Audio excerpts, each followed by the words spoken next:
Okay, today let's talk about the Close Reading with Text Exemplar assignment. You can find that from the Assignments and Rubrics section on Blackboard and click on the folder,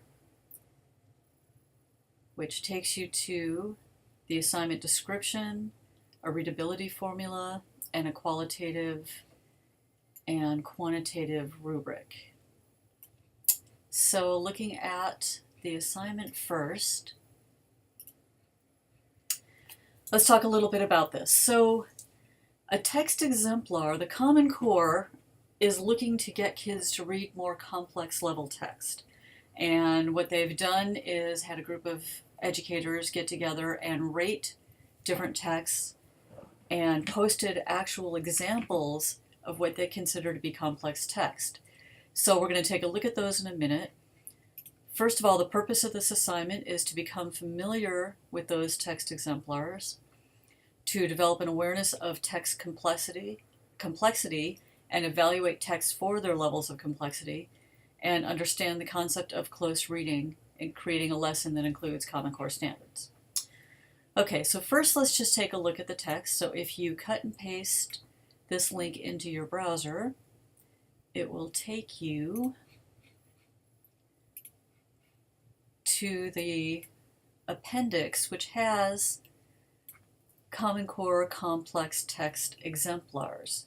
And it first just shows you what they are, how they were chosen based on their level of complexity, their quality level, and their range, looking both at years published and variety and range of text.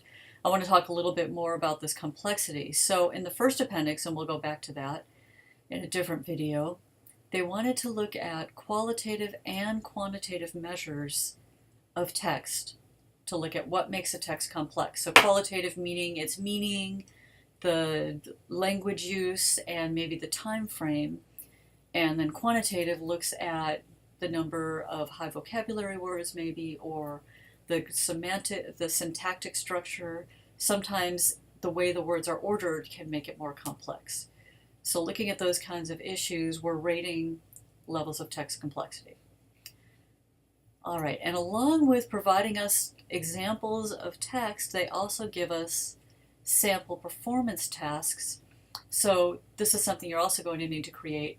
How will the kids demonstrate their learning? What measurable product will they create based on the text so you know they got it?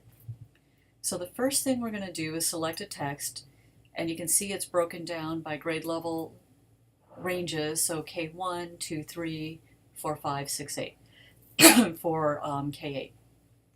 And at K3 they include stories, poetry, and read aloud stories and poetry, along with informational text and read aloud informational text.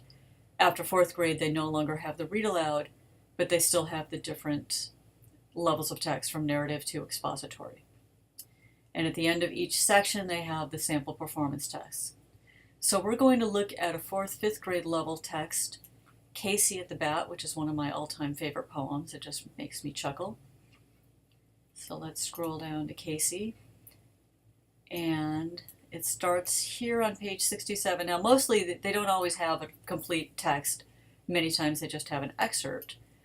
But for the poetry they include the full poem. And this is a longer poem, but I really like it.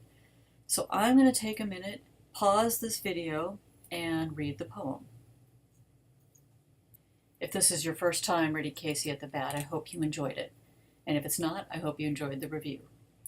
So if you scroll down a little bit farther, it takes us to the sample performance tasks, and we can see here the one for Casey at the Bat. Students refer to the structural elements, verse, rhyme, rhythm, meter of the poem when analyzing the poem and contrasting the impact and differences to a prose summary. So you could offer them to read a little summary describing the poem, and they could talk about what makes it different when they read it in the poem form versus just a summary. So that's one example of a performance task. Okay, so going back to the assignment itself, let's take a look at what you're going to do. You're going to select a text and then tell me the grade level, the text type, title, author, and Lexile level of the text exemplar, and we'll get back to Lexile level in a minute. Provide a synopsis of the text. List any key terms that might be difficult for your kids. Describe text structure, key ideas and language issues your students may find challenging, and most importantly, explain why you chose this particular text. What appealed to you?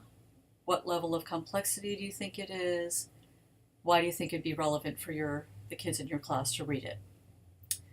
Okay, looking at the qualitative considerations, evaluate the text difficulty, and you've already done the quantitative, providing with a Lexile level or some other level if you can't do that one.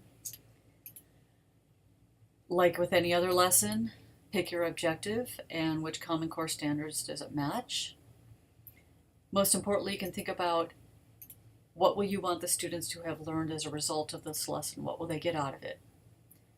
Include your performance task. What will they do to prove their learning? And you can look at some of those examples in Appendix B there of different performance tasks to give you ideas. And when you submit your lesson and reflection, make sure to include a copy of the text you use plus sample responses from some of the kids to their performance assessment, which can be a Xerox copy. Okay, I'm going to stop here and start a second video explaining the next part.